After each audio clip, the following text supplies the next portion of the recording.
And there you go. So it's routine. Routines that are part of the fabric of the UK's National Health Service. The supply chain for prescription drugs for conditions like these anchored in the European Union for more than 40 years. Now that arrangement is at risk under a no-deal Brexit. The Brexit Health Alliance, a non-political group representing the health sector, says 37 million patient packs, including prescriptions, are imported from the EU every month. 45 million are exported to the EU. But if you look at the insulin, you can see it's been made in Denmark. The devalued pound then makes that much more expensive. Absolutely. Pharmacists are also facing uncertainty over future drug supplies from the EU. Now, Britain's health ministry advises that in the unlikely event of a shortage, pharmacists can provide an appropriate alternative medicine to their patients. We've got a lot of people coming in with prescriptions where we turn them away and say, look, I can't get hold of this item, but we fear we're going to get a lot more shortages.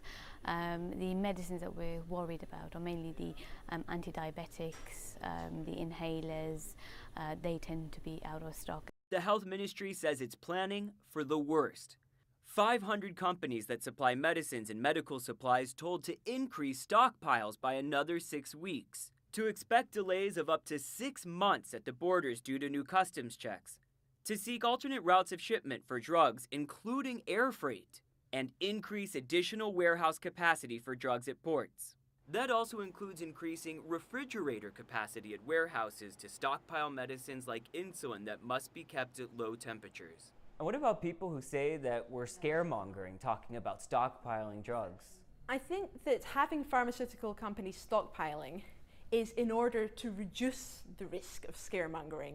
We need to know that in the worst case scenario, if there is no deal and there's lots of disruption at the borders, then we have put the right plans in place. The fear is real, but the Brexit Health Alliance says if Theresa May gets her plan through, it would meet the major concerns of the health industry. Medicines and medical supplies would continue to cross borders without customs checks during a transition period.